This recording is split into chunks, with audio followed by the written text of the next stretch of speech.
AI can program your workouts, it can give you nutrition advice, set your macros, recommend supplements, review blood work, analyze data, but it cannot program behavior change. If you work in tech or cybersecurity, this matters more than you're willing to admit. Right now, a lot of very smart people are using AI to avoid the one thing that actually changes their current health situation. And look, I'm not here to shit on AI. This is not a I'm better than AI video or a scare tactic. And to be honest, until I asked the team yesterday, I wasn't even going to make this video. But they agreed that there's value in the topic, it's relevant, and it needs addressed. AI is impressive, without question. I use it a lot. I've used it for many things in my health, my own training, work stuff, content things, and it is developing at an astronomical rate.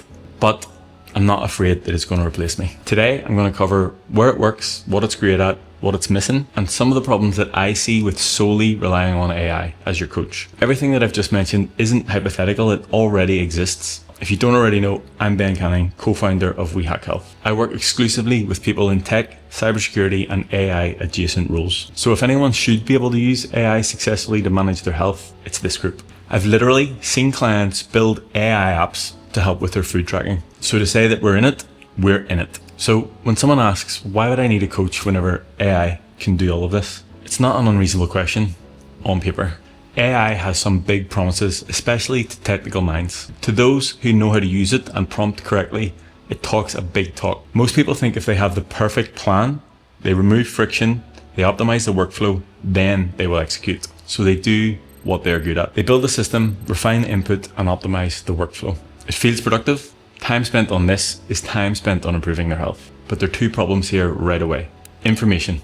AI has all of it, more than I or any coach could ever have. But we don't have an information problem. It's never been the problem. We've had the information for 100 years. In the books, in the men's health magazines, on the online forums like bodybuilding.com, it's always been available. And honestly, most people know at least at a very baseline what they should be doing, and if not, what they should not be doing. The second problem is time. Time spent in AI. This also isn't doing the thing. And as I've spoken about before, our brains will give us the same dopamine hit spending hours in AI refining the protocol as it would from actually just going to the fucking gym. So we feel good that we've made progress, but typing up 100 prompts isn't going to replace lifting heavy shit in the gym. And like, even if you do spend a full day writing up your full lifetime get fit healthy protocol program 3000, whatever the fuck you name it, yes, you will have that for life. And once it's done, it's done. But who's actually going to make sure that you execute on it and hold you accountable?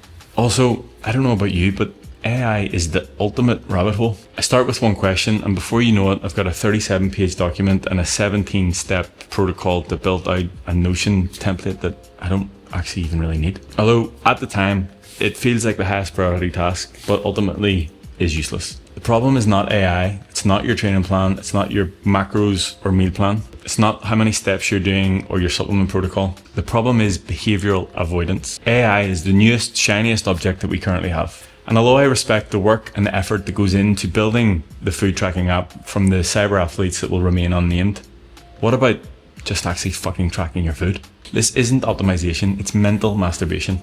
Although AI is good at removing friction, true behavior change actually requires friction. It can answer any question you ask it, and it can write 100 workout plans in a matter of seconds. It can even write you a healthy recipe if you give it the list of food that you have in your fridge. But it's never there to ask you if you skipped your workout. It doesn't know that your eating habits change when you're stressed. It won't call you out when you start to negotiate with yourself. It cannot get to know you on a human level, what your drivers are, and not the ones that you tell it, the ones that you do subconsciously that sometimes it takes someone else to point out. It can't provide a support network or a group of people that are willing to share their experience because they want to see you succeed. Or a group of people, a cult, that actually just give a fuck about you. The ones that notice whenever you disappear from the chat or when you're not on the weekly group calls. The ones that reach out to see how you really are. Or the ones that travel halfway across the world to show up for your surprise 50th birthday party because your mum invited them.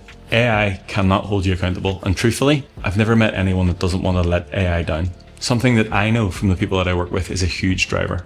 They know that they're part of this movement and they know that I will show up for them. And they're driven to do the work because they don't want to let me or the team down. There's a real cost to getting this wrong, and it goes beyond the philosophical bullshit.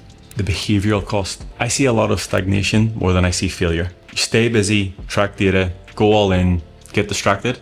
Work takes over, you miss a day, the day becomes a week. 8 months later, you're worse off than when you started. Years, if not decades pass, health declines, energy deteriorates, and focus is fragile. But your dashboard still looks impressive. The second is not something that as a coach I ever thought I would be talking about. And I realize that it may not be critical or matter to everyone, but it's worth mentioning, especially in the cyber world. The data cost. Handing over your health data, your biometrics, or your daily routines, even your psychological patterns, handing them over to the robots, unclear storage, reuse, or secondary application, all while avoiding the one thing that actually moves the needle. Now, let me be clear because this bit is important.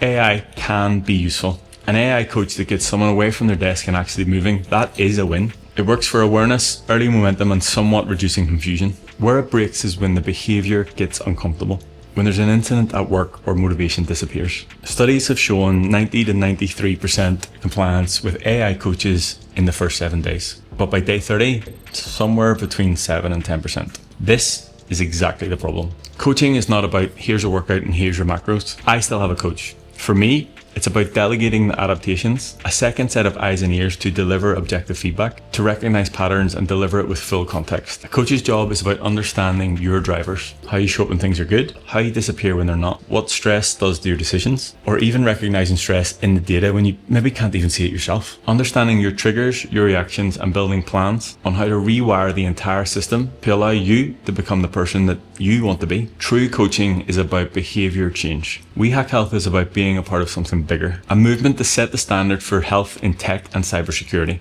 It's about belonging and identity shift. The last bit's important. Most of the people that I work with work remote, in isolation. Being a part of something leans into the tribal instinct that Dave keeps telling me that we've had for millions of years. People want to impress people. Nobody is trying to impress AI. The way I see it, there are 3 paths. Path number 1, AI as your coach. Workouts, macros, and potentially data management, but no accountability, context, or consequences. It feels smart, like the right move. It feels clean and somewhat gives you control, but nothing changes. Path 2, AI as a tool. Understanding where AI shines. Data analysis, trend spotting, and long-term tracking. The floor gets higher, but the ceiling stays low. And path 3, AI as an amplifier. AI handles the data, a coach handles judgment, a community handles reality. Somebody checks in when you go quiet, someone adapts a plan when there's too much going on, or someone tells you to shut the fuck up and do the work that you've been avoiding. I'm grateful for the community that we have, and I'm the first to say that they are a huge driving factor in the quality of the results that everyone gets. I can't be that on my own, and AI can't be that at all. If you want to use AI properly, here's the filter. AI proposes, humans decide. Behavior is your KPI. Friction is not the enemy. Reflection is mandatory, and standards are non-negotiable. Ask yourself, does this make me more comfortable